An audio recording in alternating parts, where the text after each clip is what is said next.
Estamos no segundo dia da Semana da Paixão de Cristo e a gente tenta sintetizar um pouquinho, através do vídeo, alguns dos acontecimentos na semana que antecedeu o Calvário.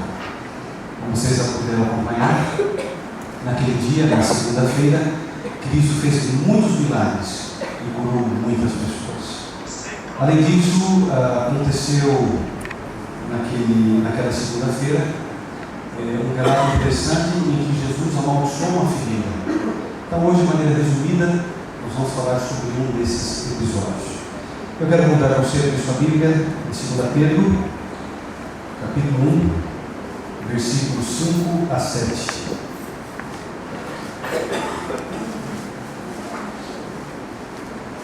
Segundo Pedro, capítulo 1, versículos 5 a 7.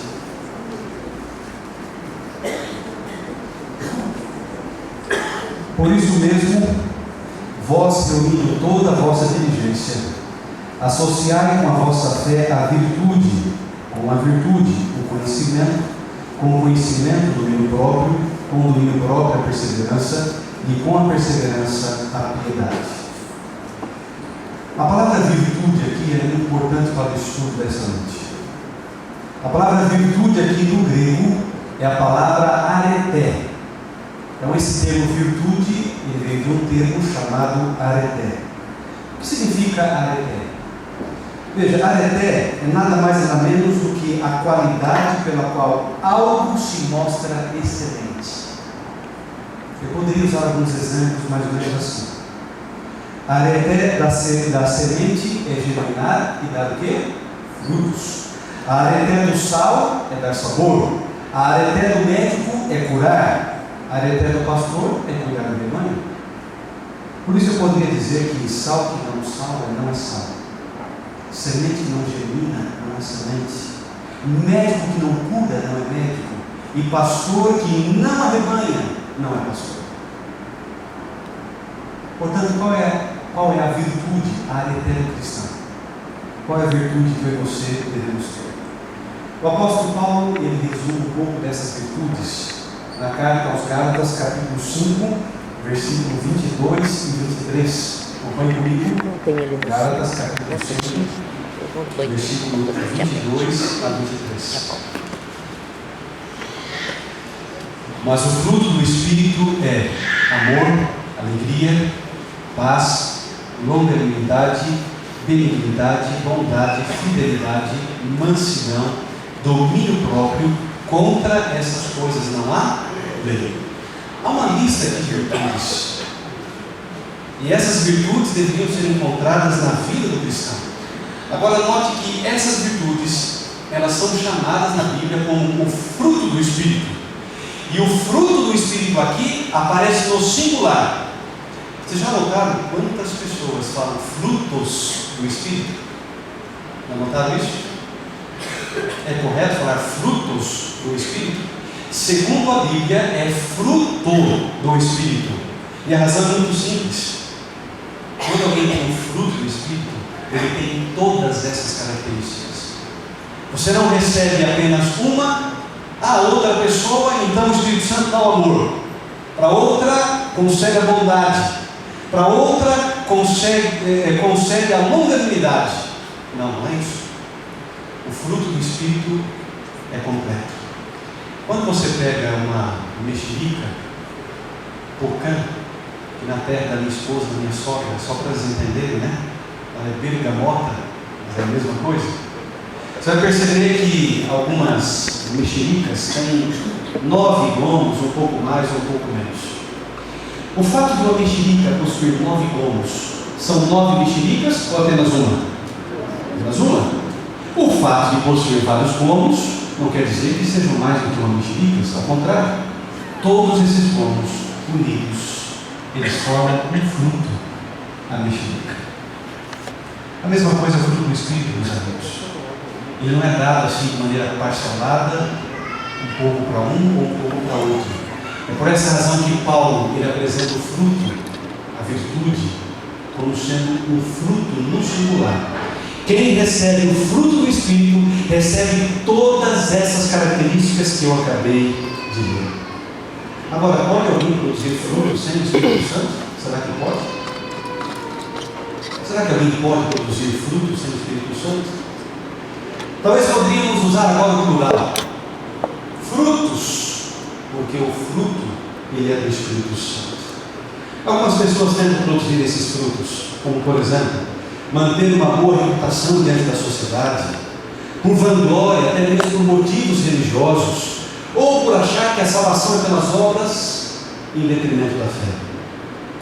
Quanto a isso, o apóstolo Paulo nos advertiu em 1 Coríntios 13, verso 3, falando de uma característica do fruto. Ele disse assim: ainda que eu dê aos pobres tudo o que eu possuo, e entregue meu corpo para ser queimado, se não tiver amor, nada disso valerá. Deixa eu perguntar para você, que gesto interessante de amar, né? Você dar o seu próprio corpo para ser queimado, você dar a vida por alguém. Qualquer pessoa diria: nossa, não existe expressão maior de amor do que essa. Mas Paulo está dizendo: ainda que eu faça tudo isso, se não tiver o amor verdadeiro, nada disso valerá. O que esse verso ressalta é que existe a possibilidade de haver atos de amor sem que seja um amor. Em outras palavras, viver de aparência é como aquelas campanhas eleitorais, onde aparece o político na televisão, muito bonzinho por sinal, sorridente. Então, ele faz algumas promessas lindas, maravilhosas. E você olha e diz: olha, eu vou votar nele. Esse camarada é bom. Olha o que ele está prometendo. Ele vai ajudar na educação, vai ajudar nisso. Promete um monte de coisas. Mas, na verdade, são apenas atos exteriores.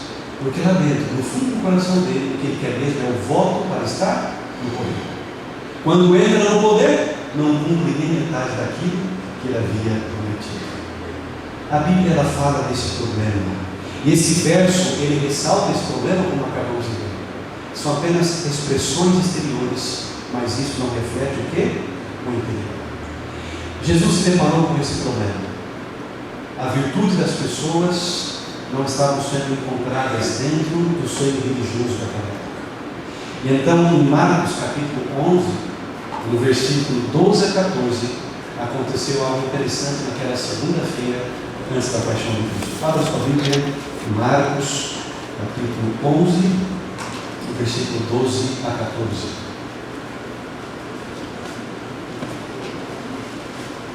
Você vai ficar aí a noite inteira?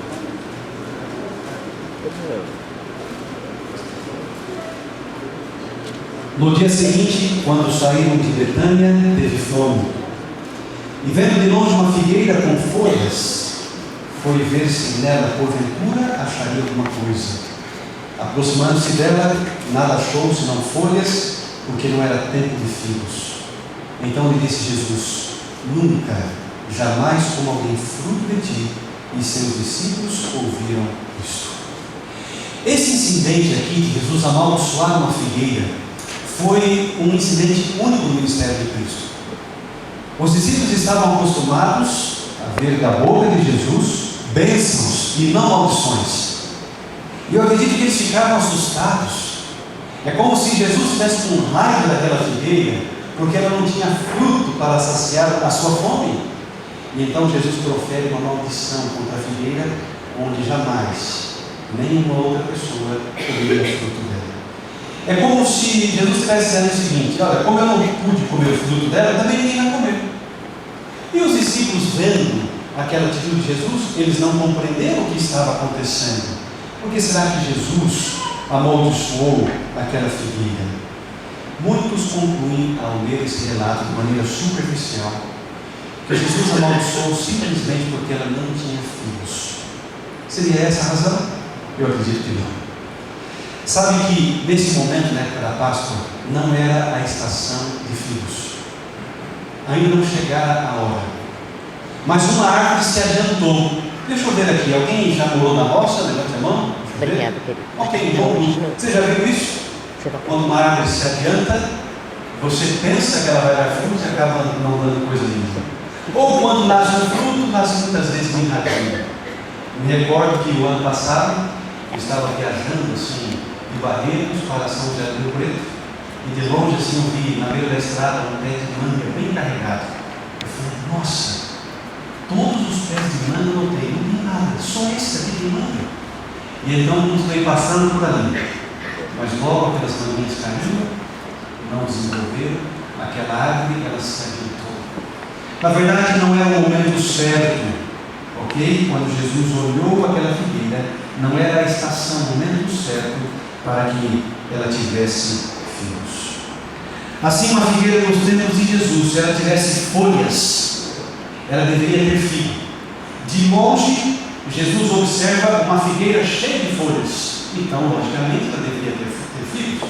Se não tivesse folhas, não deveria ter fruto. Ao que indica o texto bíblico, que de longe ela aparentava uma coisa, mas quando Cristo e os discípulos chegavam próximos à figueira, a realidade era bem diferente. Respondendo então a sua pergunta, Jesus amaldiçoou a figueira porque não tendo figos, ela dava a aparência de que tinha figos. Esse era um ato único do ministério de Cristo. Como os discípulos não entenderam, vejam aqui em Marcos capítulo 11, versículo 21 e 22, diz assim: então Pedro, lembrando-se, falou: mestre, eis que a figueira que a amaldiçoou secou. Marcos capítulo 11, versículo 21. Pedro não se conteve. Geralmente Pedro era o primeiro a falar. E no outro dia, quando ele observa aquela figueira, um dia antes Jesus havia amaldiçoado ela, no outro dia ela estava seca, da raiz até a última folha. O porquê disso? Amigos, a maldição da figueira era uma parábola viva. Pesquisando o livro Desejado de Todas as Nações, só quero abrir uma janela. Quem está acompanhando a Semana Santa, eu estou seguindo os capítulos do Desejado de Todas as Nações. Ok? Se eu não me engano, amanhã é o 64. E vamos seguindo até a cruz de Cristo. Você pode ver na sua casa. No livro Desejado de Todas as Nações, na página 582, diz assim: aquela árvore estéril ostentava sua pretensiosa folhagem ao próprio rosto de Cristo e era um símbolo da nação judaica. Opa! Por que Jesus amaldiçoou aquela figueira? Ele estava usando uma parábola e ela representava uma nação, um grupo religioso, porque a religião judaica, com o magnificante templo, os altares sagrados, os sacerdotes e as cerimônias impressionantes, era na verdade bela na aparência exterior, mas faltava-lhe, porém, humildade, amor e beneficência. Portanto, chegamos a uma conclusão. O que significava aquela figueira? Jesus aproveitou aquela figueira para fazer um paralelismo, para explicar aos discípulos que, semelhantemente àquela figueira que aparentava ter fruto e não tinha, era o que estava acontecendo com a religião naquela época. Eles pregavam sobre o amor, mas não viviam o amor. Eles pregavam sobre a lei, mas guardavam a lei de maneira errada. É como se a religião não estivesse alcançando o seu objetivo e aquelas pessoas vivessem de aparência. Olha lá a figueira, tem folhas, deveria ter fruto, mas não tem. Assim é a nação judaica. Eles não estão produzindo o fruto do Espírito. Amigos, um dos piores problemas para o cristianismo moderno é esse daqui. É aparentarmos ter fruto quando na verdade não temos. O verdadeiro fruto vem do Espírito e deve produzir sabor. Um fruto no ponto certo, ele produz sabor, ele alimenta, ele traz alegria para quem saboreia o fruto. O fruto no tempo certo, ele traz satisfação. Eu não sei qual é a sua fruta predileta. Lá em casa minha esposa, a Glória, gosta muito de melancia. Ela come metade de uma vez só. Não se assusta. Mas se um dia você quiser fazer uma agrada com a esposa, diga assim: Meg, 4 horas da tarde eu vou rachar uma melancia. E ela vai dizer: metade é minha, como ela gosta. Eu sou apaixonado por abacaxi e também por manga. É gostoso ver um fruto maduro, no tempo certo, você saborear. Além do sabor, ele traz saúde. Agora entenda uma coisa: Cristo estava com fome, ele precisava naquele momento saciar a sua fome, porque era humano, como eu e você, e no momento que ele foi ao encontro da figueira para saciar a sua fome não foi saciada. Assim eram esses enfermos que nós acabamos de ver no vídeo. As pessoas estavam na igreja em busca de uma cura, de uma palavra de esperança, de uma palavra de conforto. Elas iam saíam com seus problemas e voltavam mais vazias para a sua casa. É como se as pessoas estivessem com fome e continuassem com fome, entrando em contato com o sistema religioso daquela época. Jesus veio, meus amigos, para quebrar todos esses paradigmas religiosos que existiam naquele tempo. Um deles é que se alguém está enfermo é porque o pai pecou e você vai receber uma maldição divina por toda a sua vida. Um outro é que se você é um paralítico, você deve ter feito alguma coisa muito errada. E se isso está acontecendo é porque Deus quis assim. É porque Deus te amaldiçoou. E eu, como sacerdote, como líder religioso, não posso fazer nada. Eu não posso atravessar o caminho de Deus. Isso é maldição divina. Eu não posso resolver isso aqui. Imagina, para que servia então a religião naquela época? Se as pessoas chegavam vazias e voltavam para os seus lares mais vazios ainda. Eles não tinham, na verdade, esperança. Quando eu era pequeno, eu gostava de visitar a casa da minha avó. Minha avó hoje está muito velhinha. Ela quase não anda no caminho, está no cano. Ela mora no Rio de Janeiro, próximo à casa do meu pai. Mas a minha avó ela gostava muito de ornamentos. E toda vez que ia na casa dela, meu pai ia limpando assim, estante, a mesa. Mãe, é muita coisa para você tirar o pó, você não tem saúde. E enchendo uma sacola e guardava. Uma semana depois já estava tudo ali. Só porta-retrato meu, acho que tinha uns 15 na estante dela. Os filhos que já haviam falecido, fotos espalhadas por toda a parede, meu pai ia recolher, não tinha jeito. E quando nós chegávamos na cozinha dela, ela tinha assim, bem na mesa central, ela tinha uma vasilha grande e vários frutos ali, bonitos. E eu era muito pequeno, eu havia saído para soltar pipa, e quando cheguei na cozinha da avó, eu olhei assim o pêssego, bonito, graúdo, e eu fui e peguei isso. De repente coloquei na boca, quando eu mordi, o que era? Um fruto de plástico. Você lembra aquele fruto antigo de plástico que eles usavam para enfeitar a mesa, lembra? Eu falei, vó, o que é isso daqui, vó? Esse pêssego não alimenta. Eu estou com fome, não adiantou nada. E ela falou assim, Fabinho, esse pêssego aqui é enfeite, não é para comer mais. Eu fico pensando que alguns cristãos estão produzindo esse tipo de fruto também. Por fora, bela viola, por dentro, pão. Por fora, aparenta ser algo gostoso, saboroso, especial, mas por dentro, uma coisa diferente. Naquele dia, quando segurei aquele pêssego, ele não saciou minha fome, ele não resolveu o meu problema. Ele era apenas uma demonstração exterior da figura de um pêssego lindo, maravilhoso, mas que não serviu para nada. Amigos, não é diferente hoje. Muitos cristãos dentro da igreja produzem apenas o fruto de plástico. Alguns cantam, oram, lideram, são membros regulares, mas infelizmente quando chegam em casa, batem nas esposas, dirigem-se aos filhos com palavrões, não pagam o que devem, vivem como pessoas que ainda não se entregaram completamente ao Espírito Santo para receber o verdadeiro fruto do Espírito. Esse é o pior exemplo que um cristão pode dar em favor do cristianismo. O verdadeiro cristão, meus amigos, ele não vive de aparência. O verdadeiro cristão é aquele que, se ele for patrão, ele trata bem o funcionário, ele é compreensivo, ele é amoroso. O verdadeiro cristão é que, se ele for um empregado, ele é honesto, ele é pontual, ele é obediente. O verdadeiro cristão é aquele marido que é compreensivo, que é perdoador, e a mulher não é diferente. O verdadeiro cristão é os pais, os filhos, profissionais, políticos, cidadãos, que se dizem cristãos e, na verdade, praticam as obras de Cristo. Esse era o grande problema que Jesus estava enfrentando. E quando ele curou, naquela segunda-feira, toda sorte de doenças que você acabou de ver, ele disse uma coisa, uma mensagem muito clara: eu vim para resolver o problema da humanidade. Eu estou cansado de teorias. Eu espero que o sistema religioso não viva de teorias, mas pratique aquilo que eu estou ensinando. Certa vez, um hindu, cujo nome é Mahatma Gandhi, depois de estudar toda a doutrina cristã, ele disse assim: a doutrina é perfeita. Eu me tornaria cristão se não fosse pelo exemplo dos cristãos.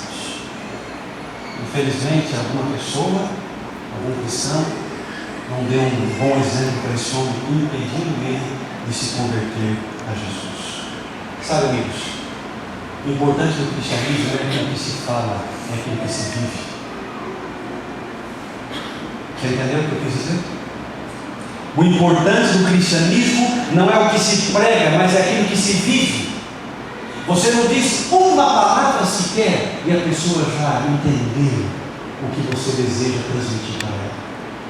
É por isso que a atitude, comportamento, envolve não apenas o comportamento verbal, mas envolve até mesmo aquele comportamento que eu não digo uma só palavra, mas só pela maneira de cumprimentar, pela maneira de olhar, pela maneira de abraçar. Eu já estou testemunhando se Cristo mora ou não no meu coração. Às vezes a maneira que a pessoa cumprimentou, você já sabe, ela não quer nem falar comigo. Não é assim? Isso acontece. Portanto, o verdadeiro cristianismo não é aquele que apenas se prega, mas aquele que se vive. Eu vou dizer uma coisa para você. De repente estar aqui hoje falando não seja algo tão difícil para mim. Durante 15 anos eu trabalho como pastor, fiz uma faculdade de teologia, chego em casa, estudo e passo o recado. Mas você pensa que é isso que convence as pessoas?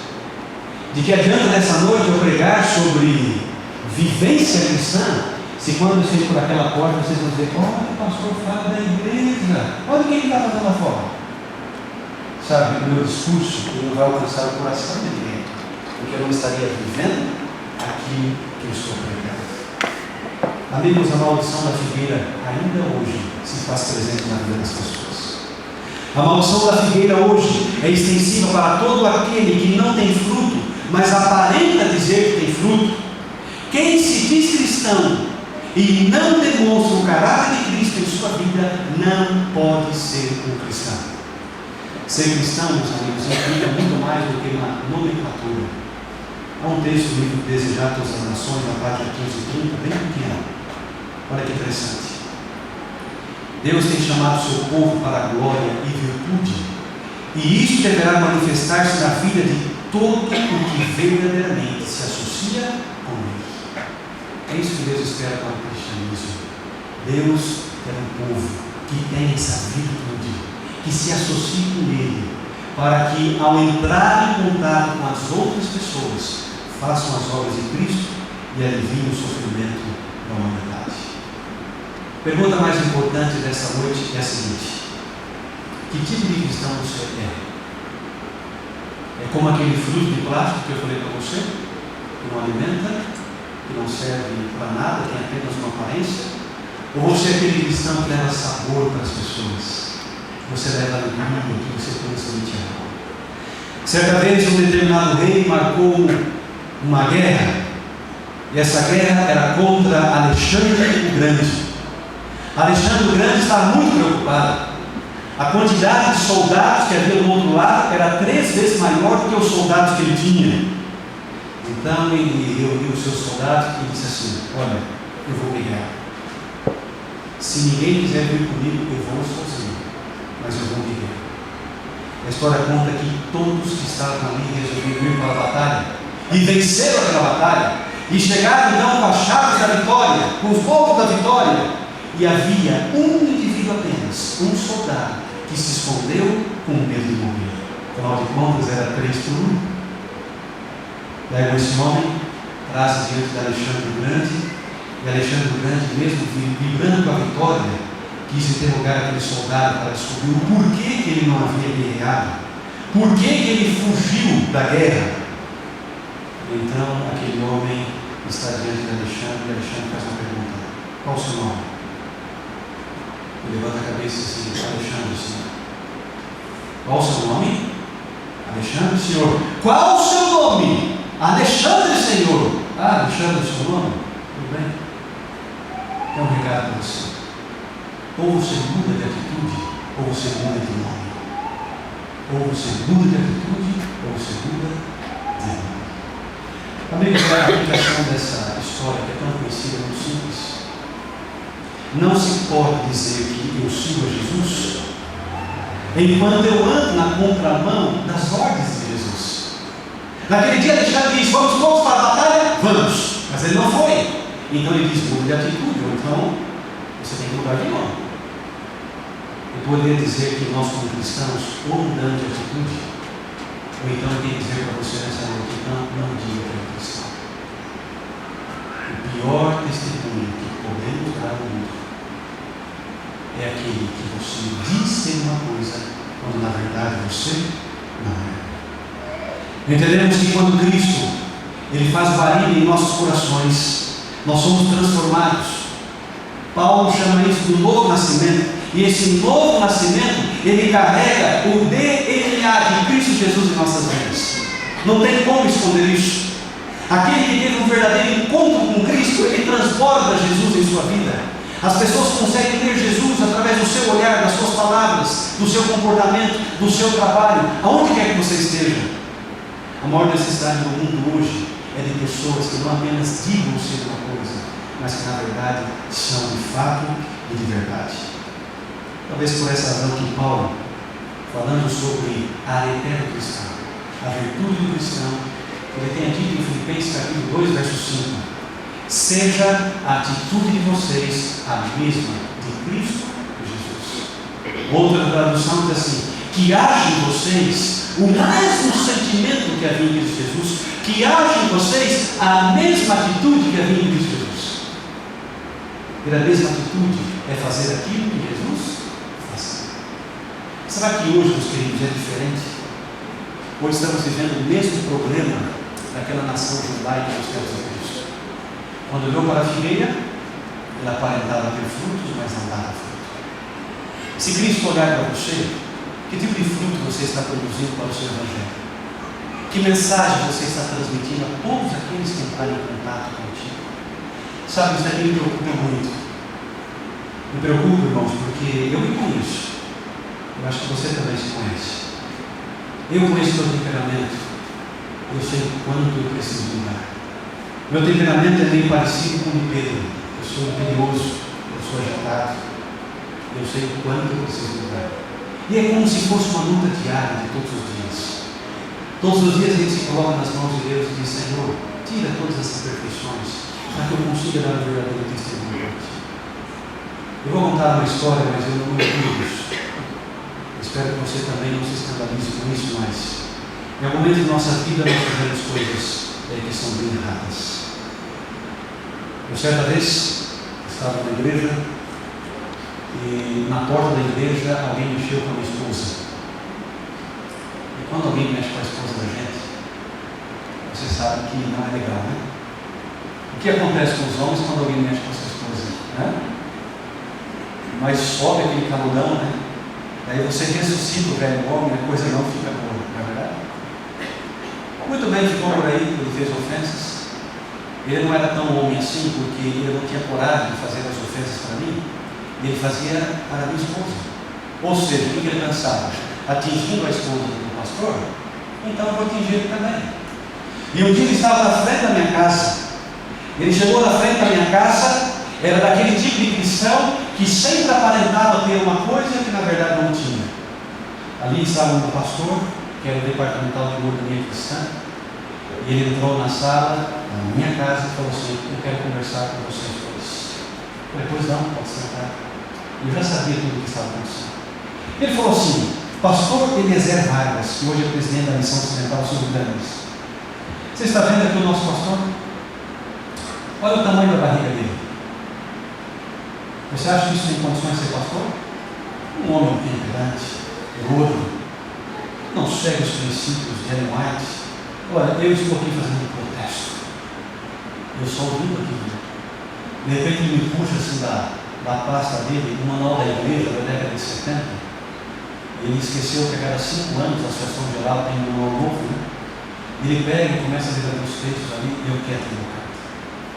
Tudo bem, ele disse o que ele achava, saiu, foi embora dos pastores, nós oramos. Eu fiquei muito chateado com aquilo, mas até tudo bem. Fechei meu portão e entrei para minha casa. De repente, o indivíduo vai lá e aperta o botão de novo e me chama para fora. E no momento que ele começa a bater boca e minha esposa sai para fora, ele disse assim para minha esposa: você cala a boca. Nossa. Quando ele falou aquilo, me subiu assim, não sei o que aconteceu agora, mas eu falei: você vai embora aqui, você vai sair pernada. E eu fui para cima dele. Some daqui. Os vizinhos todos ouvindo aquela cena. Eu some daqui. E eu fui para cima dele e falei, chega! E ele entrou no carro, colocou, como diz o ditado popular, né? Abriu meio das pernas e foi lá. Quando eu entrei para dentro de casa, eu pensei assim, bom, tudo resolvido, né? Expulsei da minha casa esse camarada que só quer fazer maldade na minha família, mas depois me veio uma coisa na mente. Como é que eu vou explicar para os vizinhos o que eu fiz? O vizinho do lado, ele ouviu tudo. O vizinho da frente, a mesma coisa. Como é que eu vou explicar? Não tem como, né? Por mais que eu tenha que explicar, que desculpa que eu vou dar? Mas sabe, dois problemas aconteceram naquele dia. Primeiro, ele era o tipo do camarada, sabe aquele camarada assim, que só come vegetais crus, e ele acha que comendo isso ele vai para o céu? Então ele se achava mais santo que as outras pessoas.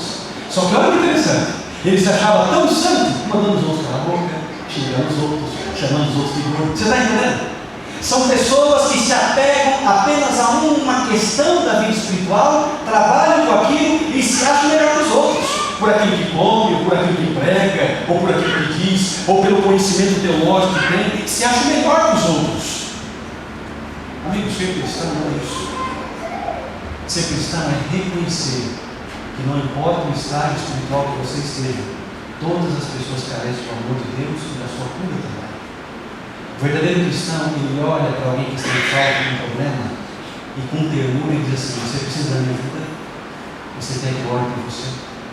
Essa é a grande diferença daquele que aparenta ser cristão, quando na verdade não é. Contrapartida, eu confesso a você que eu acho que eu nunca consegui resolver aquilo que eu fiz do portão de fora da minha casa.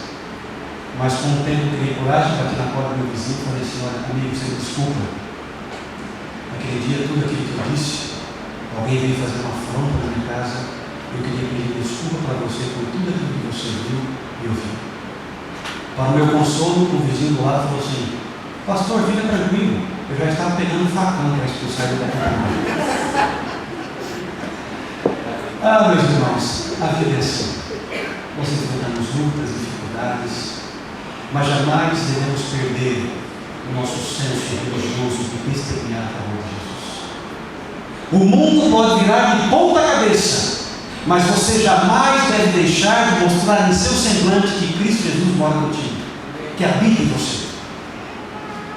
Eu só quero encerrar com uma última palavra, um conselho que um dia um ancião disse numa comissão de igreja. Eu estava recebendo um assunto muito difícil. Acabou a comissão e disse assim, pastor Fábio, vem cá. Eu tinha idade para ser louvor, né?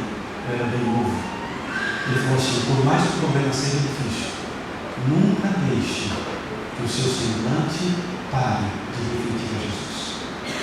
Gente, aquilo foi uma coisa tão forte que na próxima comissão eu só sorria. A pessoa estava falando de um problema e eu sorrindo, né? Eu aprendi a lição. Esse é um exercício que temos que desenvolver todos os dias de nossa vida. E esse exercício acontece quando nós reconhecemos que precisamos todos os dias, diariamente, constantemente, a cada segundo, a cada minuto, a cada hora, todos os dias, da pessoa de Jesus em nossa vida. Talvez por essa razão que Paulo, preocupado com isso, diz assim, olha, ore sem cessar. Não pare, porque se em algum momento você estiver longe de Cristo, o único tipo de fruto que você vai produzir não é o verdadeiro, mas é como aquele de plástico que eu te falei. É o fruto que reflete as obras da carne, do coração, imperioso e pecaminoso. Mas se Cristo Jesus estiver em nosso coração, nós produziremos os verdadeiros frutos do Espírito. Eu gostaria de repetir para você nessa noite quais são. Ao repetir o fruto do Espírito, eu gostaria que você pensasse quais são as áreas da sua vida que esse fruto precisa ser desenvolvido. O fruto é amor, alegria, você é alegre, paz, paciência, amabilidade, bondade, Deus.